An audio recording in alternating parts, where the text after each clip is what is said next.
Hello students, we welcome you to this session. Current session is on data types and C part 2.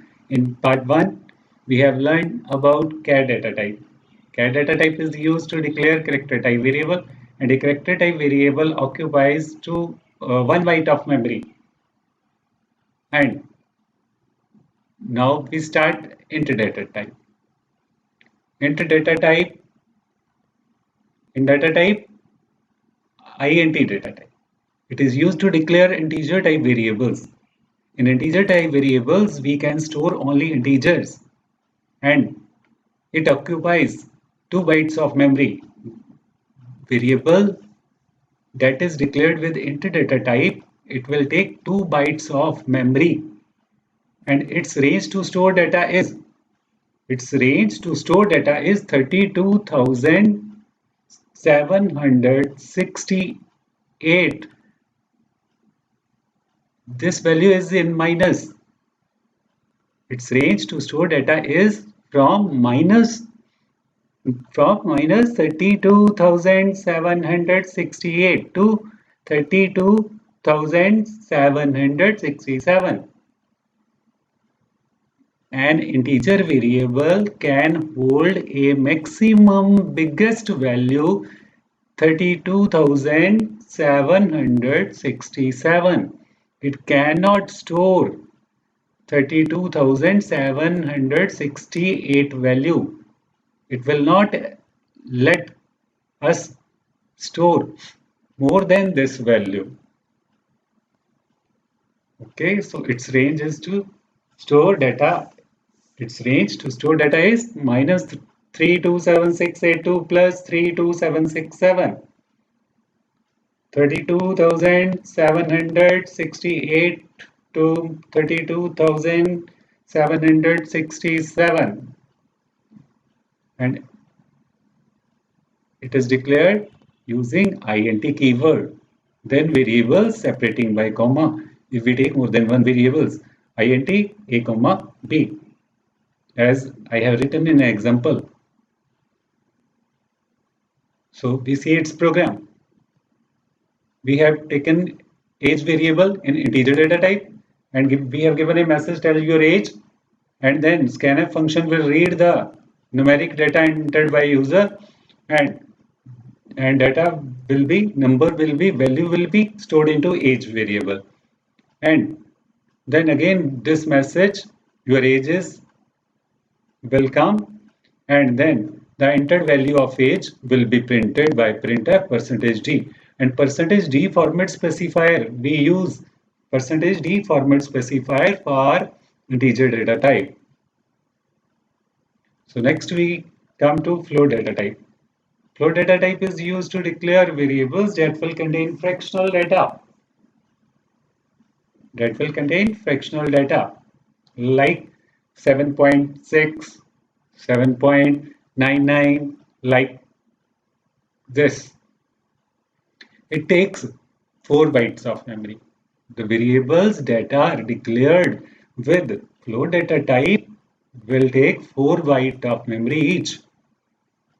A variable which is declared with float will take 4 bytes of memory, and we can use 6 digits after decimal value. We can give like this 789.6 digit. The precision of 6 digit we can specify. After decimal, after point, we can give 6 digits.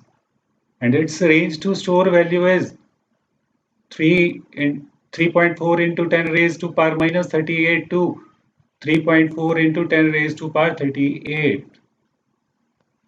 So float variables are declared using float keyword.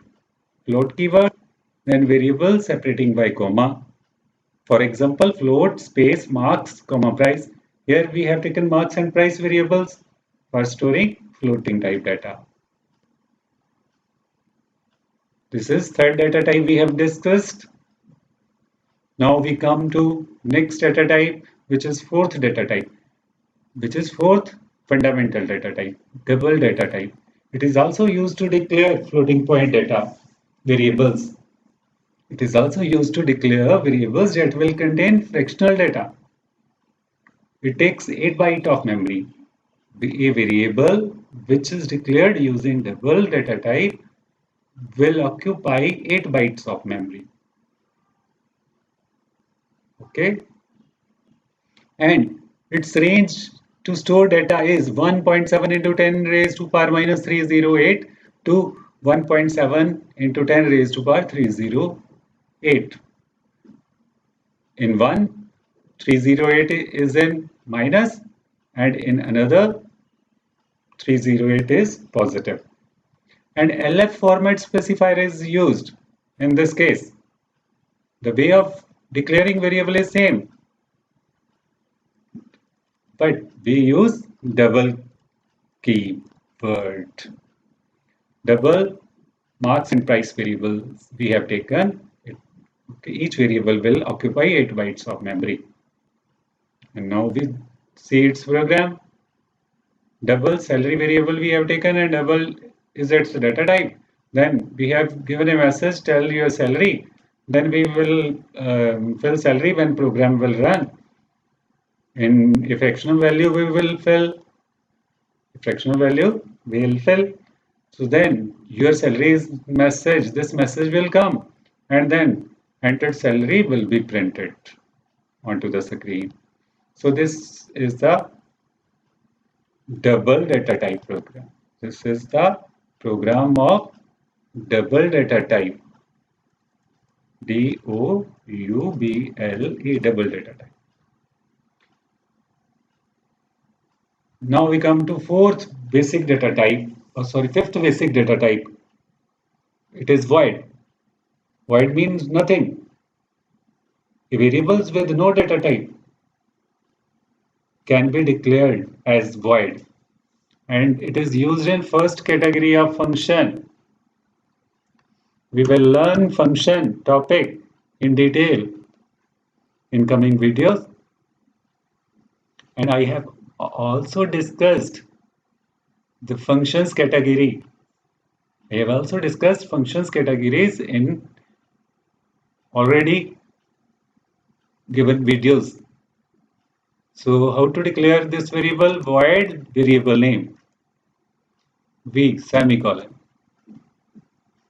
So it will contain no data, null value, nothing.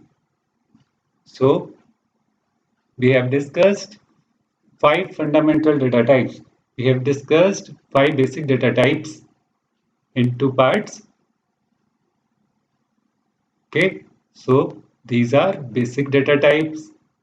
These are also called fundamental data types. In next video, next part, we will see user-defined data types, derived data types. We will discuss on user-defined data types and on derived data types. So these are basic data types we have discussed now. Just now we have discussed are fundamental data types. Fundamental data types. There are 5 fundamental data types: char, int, float, and double. So thank you. Have a nice time. If you have any doubt, please ask, comment please, and please subscribe our channel. I say you, please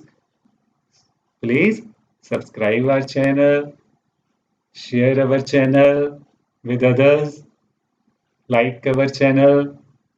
So have a nice time, enjoy, and thank you. Very many thanks.